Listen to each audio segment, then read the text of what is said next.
I got a call of George Trotter in 2010 when Pete Darrell first started.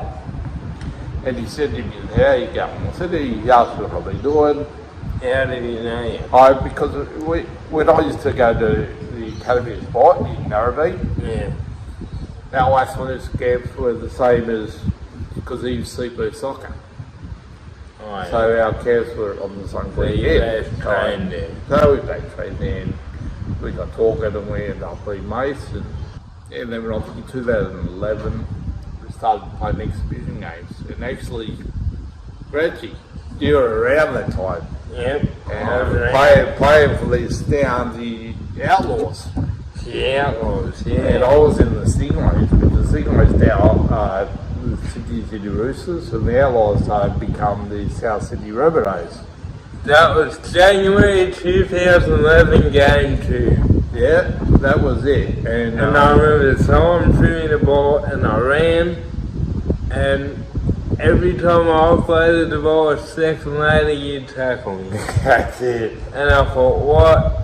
Like your tackles just say delayed, like I'd throw a pass and then I'd be like, alright, I'm not going to ball next to it, fucking tackling me again. I thought, what's his fucker's problem? Yeah. Well, anyway, so you talk about rivals in rugby league, like you talk about first grade rugby league, you had the rivalries, you know, you can name so many rivalries back in the 80s. And Pete Darrell had rivalries, and me and Greg were probably the first rivalry going into Pete Darrell, and that lasted for quite a while. So didn't you leave how many years later? Yeah, because I remember you just tackled me late, and I got up, and then I said to Dave was the ref, and I said, what's his problem? And Dave goes, I don't know, but line him up next time and just fucking hit him. So I lined you up and just took your legs out. And then after that we went to Engadine. Yeah. And I think Engadine... Yeah, that was the Engadine Dragons. I was after you and you were after me that whole game. That was it. I think that was the game after. Yeah. And then I remember back at Cabra when you had your mate playing, and I wasn't too keen on your mate either. And I did what you did to me on game 2 when your mate, I lined him up, because I just didn't like him. What was his name? Do you remember? Greg? Oh, Greg, yeah. He played as an able-bodied player. Yeah, I thought, fucking this guy, like just the shit he was saying, I was like, this guy's starting to shit me. Because I could hear him talking in the dressing room, like just making comments, and I thought, I'm going to smash him on the field, because the shit he's saying is just, I don't know if he's a full quid or not, but... No, well, he sort of is, but he's probably got his own problems, which we don't know what they are. I don't think he's been diagnosed, but anyway, we got on the field, and I had that grade lined up, and he's passed the ball, and I thought, I don't give a shit, I'm just going to smash him anyway. So I grabbed him by the legs, picked him up, dropped him on the ground, and then you come over sticking up to your mate, going, you fucking idiot, this is not state of origin. And I said, yeah, you want to go too?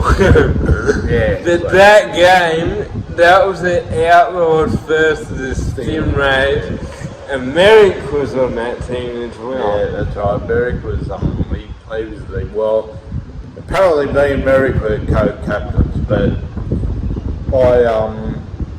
Merrick to me wanted to control everything. So Merrick was everything, took about everything. Wow. And then he go to George, and George is here. Oh, what about this? What about that? And I'm like, shut the fuck up. Yeah. So it was on that day. Everyone just got that angry and wanted to kill each other. Everyone wanted to kill everyone. We wanted to kill the referee too, I think. So, I was after you, and I was after Meg, and I was after your mate. Yeah. I feel like Rambo in fucking Vietnam or something. Yeah. So, Yeah, they were good days. Of course, PDRLs was simple back then. A lot of the players that came in, some of them have stayed around. There's been a couple that are still around, but there's been a lot. I feel like the game, that first year, the game was so much more simple. Like, we pretty much played normal rugby league, and they didn't look into it too much.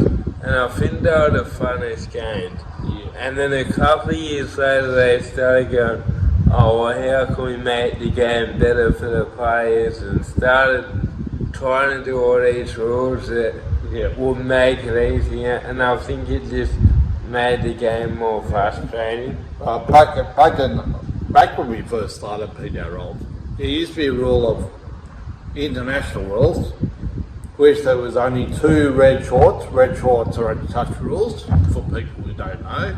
Yeah. And there was 2 per side. Yeah. But now, going forward 10, 12 years, you've got so many fucking red shorts, it's like a game of touch football. Yeah, and I've got to say, I'm not too keen on if someone's getting tackled and they're pumping their legs, and then the red shorts can just come into the tackle and then they call held straight away. That's well, I remember when I was playing tackle, I loved playing tackle because I could do a bit of a step and pump my legs, and I always made a few meters. Yep, that's it. But the referees sometimes, as soon as anyone touched it now, it's like held, play the ball, and it's like I could be 5 metres away from the line, he gets another black short, I could try and barge over the line, but the referee says held. Then somebody red horse comes and touches me, says touch. Yeah, kind of takes, if you're going to play tackle and you like it physical, it kind of takes your opportunity away. Yeah. And it gives other people the easy option. Yep. So I think easy options aren't that good. I think the better way to do it is to kind of work on everyone's skills a bit more so they can play the normal way at a better quality. Yeah. Of course, I mean, think? I understand what you're saying, because red shorts, I mean, if the red shorts didn't exist now, I'd probably have got 3 tries a game. Yeah. But because the red shorts, because everyone comes in, and some people can't play they can't play black shorts, right? Because of their disability. That's fine. But let them go 1-on-1 and just make a touch. Yeah, because what happens sometimes when I've been playing, because I took a year off last year, I actually became a coach. Yeah. And I thought, after the World Cup in last year, I decided to retire and become a coach. And then I tried the coaching thing, but I had a team of, what's a nice way of saying it, give me an explanation. window lickers, maybe? Give me an explanation and then I'll tell you the nice way of saying it. Oh, they were just about, I think they were a little bit intellectually challenged. So were they intellectually challenged, or do you think maybe they were just a bit slow and spoiled? Yeah. And they didn't want to do the hard yards? Pretty much. They did not, because when I was coaching, I would say, let's work on this. We go through drills and training. Everything is great. Everything's going well. Everyone's doing what they're told. Yeah. As soon as we go on the field to play, it just goes to shit. People just do what they want to do, because I don't think they retain what I told them what to do, or they just don't know what to do. Maybe they were like Dori from Finding Nemo, like after 5 seconds it just clears out there. Yeah, well, maybe there's a few Dories in that too, but it doesn't matter. At the end of the day, 13 was the way Sydney. They did alright. I mean, the first 3 games, We lost, I thought. If I remember, we won the first game I came to, we were against the Roosters. And we had a guy in the team called Lindsay Elliott. Yeah. And he said, I want to play dummy half. I said, mate, if you think you go on dummy half, let's put you in dummy half. He said, fantastic, put the number 9 on me back. He fucking Benny Elias all over. Benny Elias? Oh, mate, easily Benny Elias, Danny Medeiros, all fucking right. Great mate.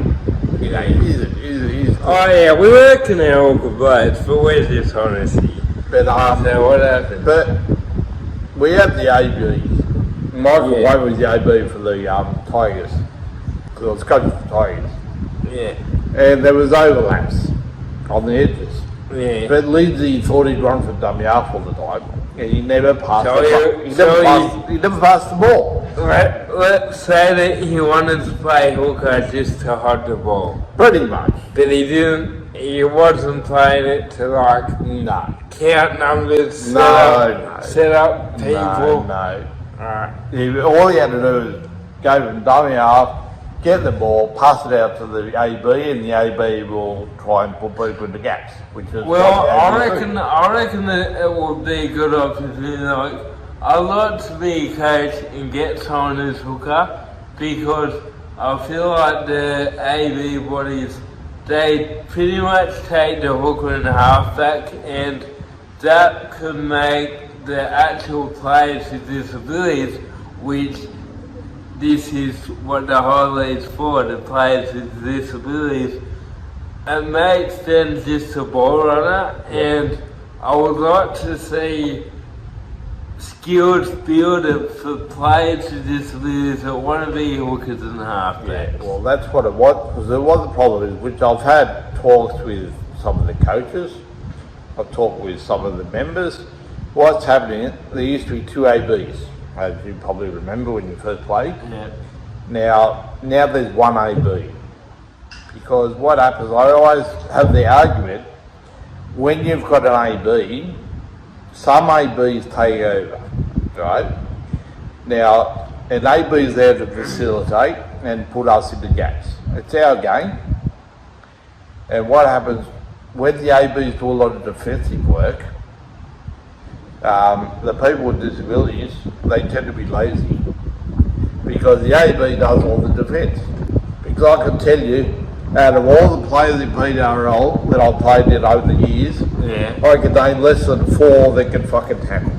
Yeah. Because they've never been, they either fear or they just don't know how to tackle.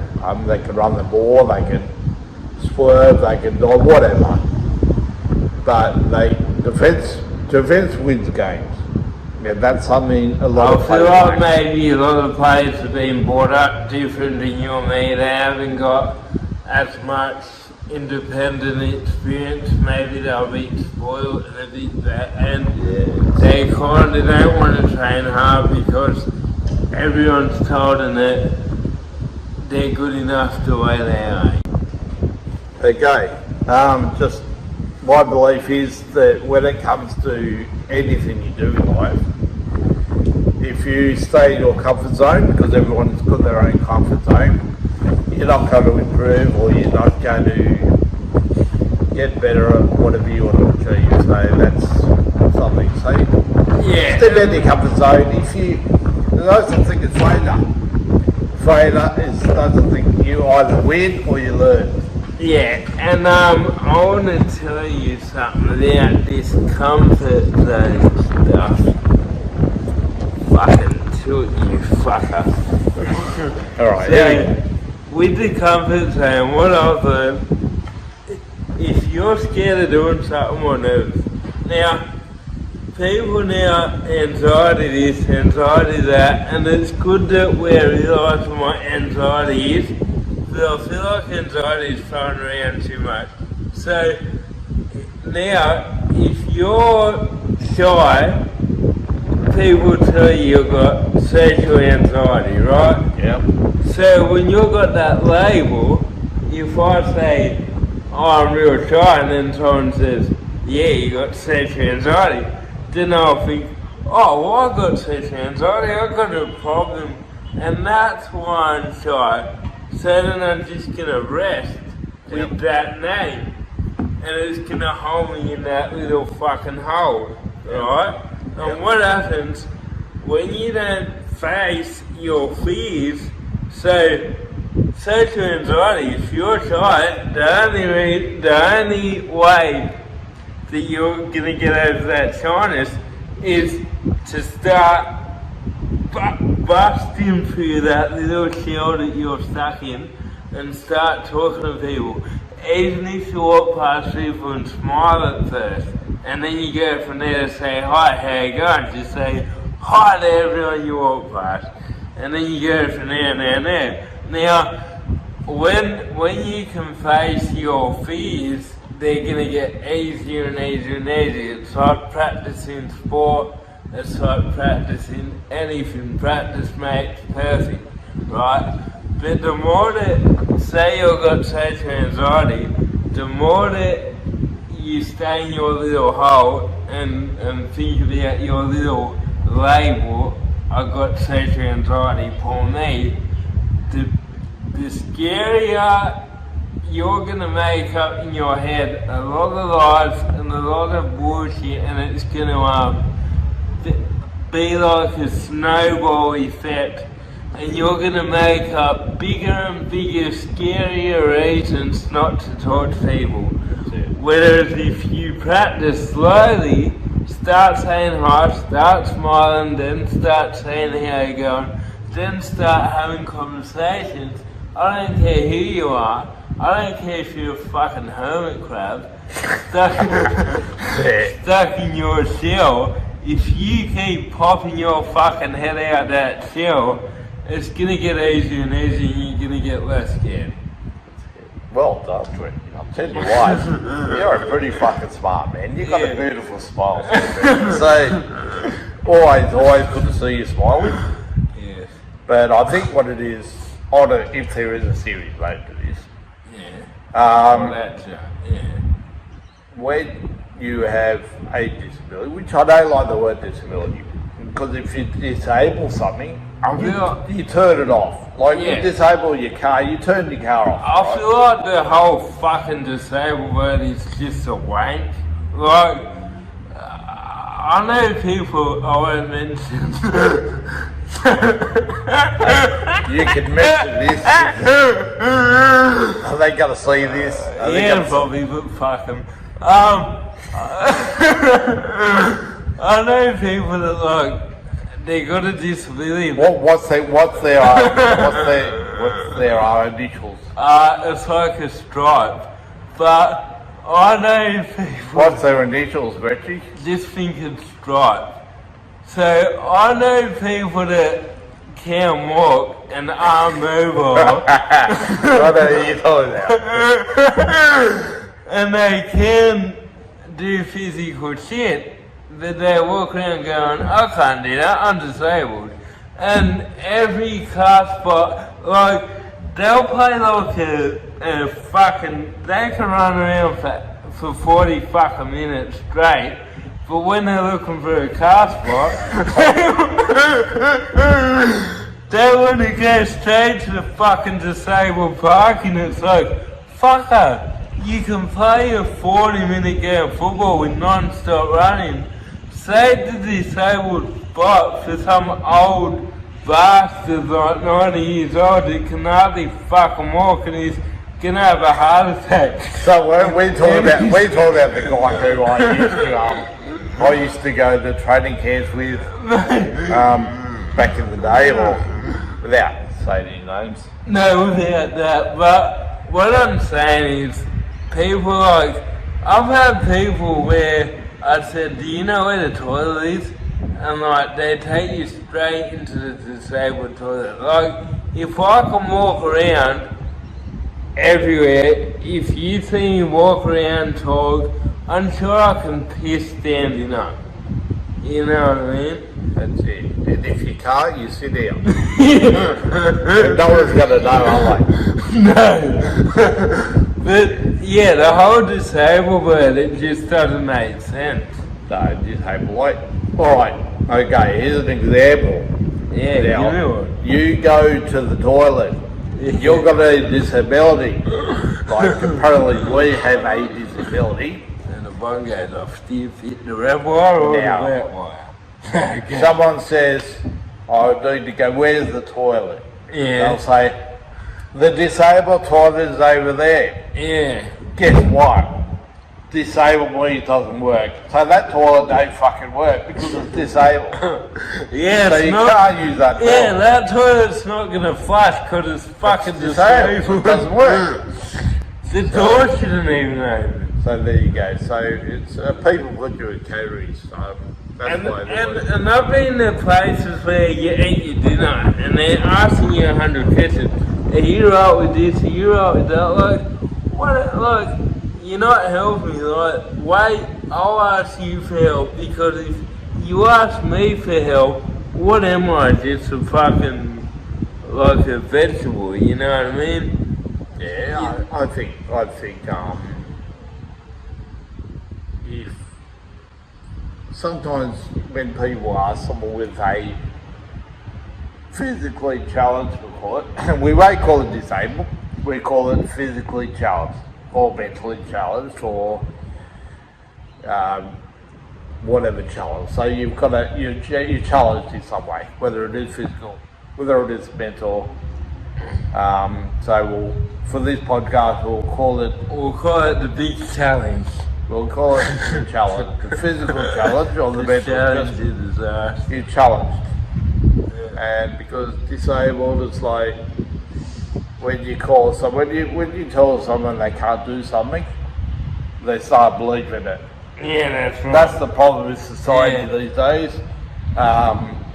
If I say to you, you can't, like you drive a car. Yeah. Like people look at you and say, how the fuck do you drive a car? But you do alright. You drive pretty good. I feel pretty safe in your car. Yeah. So far. It's just times like these when we're sitting in a park where you don't feel safe with me. Snowing around, well there's a few people.